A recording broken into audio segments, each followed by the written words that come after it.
Notre sujet de présentation orale, c'est la prématurité et c'est moi, Étienne Bertrand, Xavier Boissonneau, Adam Primo-Véro et Ludovic Soucy qui allons vous le présenter. Premièrement, pour la définition de la prématurité, ben, la prématurité, c'est l'enfant prématuré, c'est un nourrisson qui va naître avant la 37e semaine de grossesse.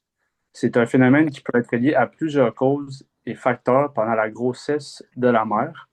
Puis ça, on va vous les expliquer plus tard au cours de la présentation. Une grossesse, ça dure approximativement, une grossesse normale, ça dure approximativement 41 semaines d'aménorrhée, c'est-à-dire sans règles, que l'embryon va se développer dans le ventre de la mère. Puis, il y a trois sortes de prématurité. La prématurité moyenne, qui représente 85% des naissances, et l'enfant va avoir 99% de chances de survie. Il y a la grande prématurité. Celle-ci se situe entre la 28 et la 32e semaine de grossesse. Ça représente 10% des naissances et l'enfant va avoir 94% de chances de survie. Et la très grande prématurité, qui va être avant la 28e semaine de grossesse, c'est là que l'enfant va naître. Ça représente 5% des naissances et l'enfant va avoir seulement 60% de chances de survie. Donc, c'est vraiment celle qui est le plus à risque. Voilà. Donc, merci Étienne. Pour la prévalence dans le monde. Avant de commencer, je vais te faire une petite définition de la prévalence, puisque c'est pas un mot qu'on lit souvent. La prévalence, c'est souvent l'état d'un problème chez une population. Donc, ici, notre problème, c'est la prématurité. Donc, je pourrais le dire autrement, l'état de la prématurité dans le monde. Donc, en 2020, selon l'OMS, l'OMS, je vous rappelle, c'est l'Organisation mondiale de la santé, il y a eu 13,4 millions de naissances prématurées en 2020. De ces 13,4 millions de naissances, il y a eu 900 000 décès en 2019. Donc, ces décès-là sont dus à des complications de la prématurité. Il y a, si l'enfant prématuré n'est pas décédé, il peut y avoir des troubles d'apprentissage et des problèmes de vue ou d'audition pour cet enfant-là. Principalement, les enfants prématurés sont nés dans les pays à faible revenu.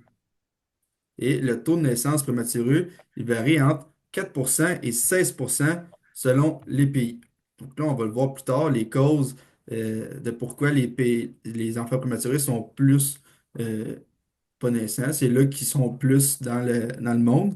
Et aussi, il y a une autre chose, selon l'OMS, le trois quarts des décès, les 900 000 décès qu'on a vus, euh, auraient pu être évités grâce à des interventions courantes. Donc, si on regarde la carte du monde à la gauche, diaporama, on peut remarquer que dans les pays comme l'Afrique ou l'Asie, ben, c'est là qu'il y a le plus d'enfants prématurés. Les causes, comme je dis plus tard, on va les dire, comme j'ai dit plus tôt, on va les dire plus tard, mais c'est souvent à cause que ce sont des pays à faible revenu. Si on remarque, nous, en Amérique du Nord, on est dans le pôle, puisqu'on est souvent des pays un petit peu plus riches. La prévalence au Canada, donc 8% des naissances au Canada sont prématurées. Il y a eu une augmentation du taux de prématurité depuis 1999 de 8,2%. OK? Et il y a deux tiers des décès infantiles liés à la prématurité. Infantile, ça veut dire que ce sont des enfants. Les enfants qui meurent, ben, il y en a 2 sur 3 que c'est lié à cause qu'ils ont été des enfants prématurés. Ça occasionne des conséquences économiques et sociales importantes pour la famille. Donc, on va encore en parler plus tard pour les causes, mais c'est sûr que ça a des effets négatifs lorsque une mère va accoucher d'un enfant prématuré. Si on regarde les graphiques à la droite, on retrouve toutes les provinces et territoires du Canada. Donc, l'île du Prince-Édouard a 7,2% d'enfants qui sont nés prématurément. Et on a la Terre-Neuve et Labrador qui sont à 9,9% des enfants qui sont nés prématurément. Donc, au Terre-Neuve et Labrador, il y a plus d'enfants prématurés selon le nombre de naissances qu'il y a. Pour la prévalence au Québec. Donc, ici, depuis 2005, le taux reste stable autour de 7%. Il y a environ 6 000 naissances prématurées par année au Québec. Le taux est plus élevé chez la femme de moins de 20 ans et de plus de 45 ans. Donc ça veut dire que les femmes plus jeunes, ben, ont plus de chances d'avoir des enfants prématurés. Et c'est la même chose pour les femmes en haut de 45 ans. Il y a aussi une corrélation entre le niveau d'éducation des mères. Donc, les femmes qui n'ont pas terminé leur études secondaires ont plus tendance à avoir des enfants prématurés que les femmes ayant fait des études universitaires. Donc, encore une fois, on va le voir tantôt avec Ludovic dans les causes de la mère. Donc, si on regarde à droite la carte du monde, ben, pas la carte du monde, mais la carte du Québec, on voit les régions et on remarque que la Côte-Nord, la Abitibi, Saguenay et le nord du Québec ont plus de naissances prématurées que les autres régions. Parfait. Donc, avant de commencer pour les causes médicales, on a vu que 37 semaines, c'est un enfant prématuré. Mais ici, on va parler beaucoup de 33 semaines. Pourquoi 33 semaines? Parce que ça va être les enfants qui vont avoir qui vont avoir des besoins plus intensifs en soins de néonatologie. Néonatologie qui veut dire quoi? C'est des naissances de nouveau-nés. Donc, pour ce qui en est des causes médicales, l'hypertension artérielle maternelle, il y a 20 des accouchements avant 33 semaines. C'est quoi ça, l'hypertension artérielle? Ça va faire, c'est lorsque le débit du sang va être tellement fort qu'il va aller frapper les parois des artères. Ça va faire en sorte que ça peut donner des graves problèmes, des complications graves. Chez la mère, elle peut avoir un AVC. Un AVC, c'est quoi? C'est une rupture de vaisseau sanguin au niveau cérébral. Par la suite, il peut y avoir prééclampsie. Ça, c'est 2 à 8 des grossesses dans le monde. C'est quoi ça, prééclampsie? C'est faut avoir quelque chose, une combinaison de deux choses, l'hypertension artérielle, puis à cela, tu rajoutes euh, qu'il va y avoir une protéine à l'intérieur de l'urine. Donc, lorsqu'on voit ça, ça veut dire qu'il va y avoir une problématisation, une problématique, excusez-moi, au niveau des reins. Puis ça, c'est important qu'il n'y ait pas ça lors de la grossesse parce que les reins, qu'est-ce qu'ils vont faire? C'est qu'ils vont enlever les déchets, oui, de la mère et en même temps de l'enfant. Donc, si les reins ne fonctionnent pas bien, il peut y avoir intoxication chez la mère et chez l'enfant. Par la suite, il peut y avoir des hémorragies graves qui touchent 20 des cas avant 33 semaines. Une hémorragie grave, c'est quoi? C'est tous les segments abondants qui peuvent mettre la vie de la mère et de l'enfant en danger. Par la suite, il peut y avoir la rupture prématurée des membranes. Ça touche 25 à 35 des accouchements prématurés avant 33 semaines. C'est quoi ça? Dans d'autres mots, ça va être une rupture d'une poche d'eau. La poche d'eau, c'est quoi? Ça contient le liquide amniotique entourant le fœtus qui est l'enfant. Par la suite, il peut y avoir le travail prématuré spontané. Ça, c'est quoi? Ça peut être dû à cause du stress, ça peut être dû à cause des infections, puis des conditions de vie difficiles qui vont pousser la mère à accoucher avant le terme de la grossesse. Puis, il peut y avoir les retards de croissance intra-utériens. Si on voit que l'enfant ne grandit pas au stade de développement qui devrait croître, ben, on va faire en sorte qu'on va faire un enfant prématuré. Par la suite, il y a d'autres causes qui peuvent être liées au mode de vie de la mère. Par exemple, si la mère consomme de l'alcool, du tabac, des drogues, ça va perturber la circulation sanguine placentaire dans laquelle, dans le fond, que le bébé va baigner justement lors de la grossesse. Par la suite, il va y avoir, s'il y a une malnutrition, que ce soit, on remarque beaucoup absolument, c'est les femmes obèses, mais on peut aussi remarquer les femmes justement qui sont très minces, qui peuvent être même anorexiques, ils vont manquer de fer et d'acide folique. Ça va affecter le développement du fœtus, qui est le bébé, comme que j'ai dit tantôt.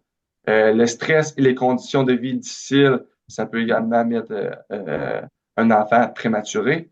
Par la suite, le diabète chronique chez la mère. Que ça fait, ça va souvent provoquer l'hypertension artérielle que j'ai parlé tantôt, puis la prééclampsie également. Donc, absolument, une mère qui est diabétique chronique, ben, a plus de chances d'accoucher prématurément. Puis, si elle fait des efforts physiques excessifs, que ce soit de lever des lourdes charges ou faire de très longues courses, ben, c'est certain que ça peut donner des contractions plus rapidement pour faire accoucher l'enfant. Par la suite, l'âge maternel, on en a parlé un petit peu tantôt, là, mais avant 20 ans et en haut de 45 ans, puis les mamans qui ont eu des grossesses multiples, ce qui veut dire en haut de 3 enfants, ben, vont avoir souvent plus de chances de faire naître un enfant prématuré. D'autres causes socio-économiques et environnementales, donc tout ce qui est les inégalités sociales, le revenu faible de la famille ou les logements insalubres, ça peut provoquer justement euh, la prématuration d'un enfant. Également, le niveau d'éducation, ça influence le suivi prénatal. C'est certain qu'une fille qui est adolescente, qui accouche à la fin de son secondaire, comparativement à une madame qui est allée, une madame, c'est une femme ou une adolescente qui est allée jusqu'à l'université ou qui a terminé son cégep, c'est sûr qu'il va y avoir plus de notions concernant la grossesse. Par la suite, une pollution et un environnement défavorable, ça peut mener aussi à un enfant prématuré. Puis, l'accès limité aux soins prénatals, ça peut augmenter les complications, comme on a vu tantôt, les pays les plus pauvres, comme l'Afrique ou l'Eurasie, comparativement en Amérique du Nord, ben, quand tu as moins de budget pour avoir des soins, des outils pour, ben, ça peut justement influencer le fait qu'il va y avoir plus de naissances prématurées. Donc, au niveau du traitement qu'on va pouvoir administrer à ces enfants prématurés-là, mais c'est sûr que dès la naissance d'un enfant qui est avant la 37e semaine, il va être admis directement en soins intensifs néonatal. Néonatal, c'est-à-dire pour les nouveau-nés. Donc, il va tout de suite être envoyé dans ce secteur-là de l'hôpital. Il va pouvoir être placé dans un incubateur fermé qui va être gardé à température et en humidité contrôlée, souvent chaud et humide, pour essayer de reproduire un peu l'endroit de développement du fœtus qui est l'utérus de la mère. Euh, pour les enfants prématurés, qui vont avoir développé des problèmes respiratoires à cause de cette prématurité-là, ils vont pouvoir avoir recours à une ventilation assistée, souvent par les narines ou par la bouche. Ils vont aussi être sous surveillance des constantes vitales et ils vont être alimentés par une sonde. Une autre méthode de traitement pour les enfants prématurés, ça va être la méthode kangourou, qui consiste à placer l'enfant avec un contact peau à peau, soit avec euh, le père ou la mère, pour favoriser un développement normal de l'enfant. OK. Donc, pour prévenir les causes, ça va être vraiment important d'adopter une bonne habitude de vie pour prévenir ces naissances-là, que ce soit avant la grossesse et pendant la grossesse.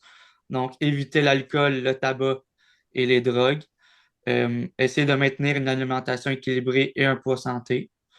Réduire le stress avec des exercices et prendre beaucoup de repos euh, avant, pendant et après les exercices. Avoir un important suivi médical régulier et prise en charge des maladies chroniques. Donc, si vous prenez des médicaments, ça serait vraiment important de prévenir votre médecin sur plusieurs aspects, que ce soit sur les causes, pour éviter les problématiques durant la grossesse. Donc, aussi, malgré le fait de maintenir une bonne alimentation équilibrée puis un poids santé, fait être en forme, il faut juste vraiment éviter de faire des gros efforts physiques. Par exemple, soulever des gros poids. Donc, vous pouvez demander à des amis et de la famille de vous aider par rapport à ça. Puis si le médecin en juge nécessaire, ce serait vraiment d'éviter les relations sexuelles pour prévenir les blessures. Donc, le tableau que vous voyez présentement, c'est des mesures et des mesures techniques et pédagogiques pour les exercices. Donc, par exemple, pour les exercices modérés, c'est dans le but de maintenir la condition physique. Donc, ça vous fait faire de la marche, le yoga, de la natation. Puis, on vous donne même des exemples de faire un 30 minutes de marche par jour. Le fait d'éviter des exercices intenses, c'est dans le but de réduire les stress et les risques de blessures, que ce soit pour vous, pour la mère et le bébé. Donc, les courses, les grosses musculations avec les poids lourds, il faut vraiment éviter ces sports-là. Puis même les sports de contact, ça va être vraiment important de ne pas en faire. L'auto-évaluation, ça serait dans le but d'être autonome, avec reconnaître les signaux d'alerte qui peuvent être néfastes pour vous et l'enfant. Donc, s'arrêter en cas de douleur. Le repos et récupération, comme j'ai mentionné, dans le but d'éviter de l'épuisement, faire des périodes de repos avant, pendant et après les exercices. Donc, faire de la méditation, de la relaxation. Ça va aussi mener à gérer son stress dans le but de la réduire. Fait que contrôler notre respiration. Puis aussi avoir une bonne hydratation et l'alimentation dans le but d'avoir un équilibre nutritionnel, donc bien manger et boire. Et pour finir, on vous laisse avec les références en espérant que vous avez apprécié et merci beaucoup de votre écoute.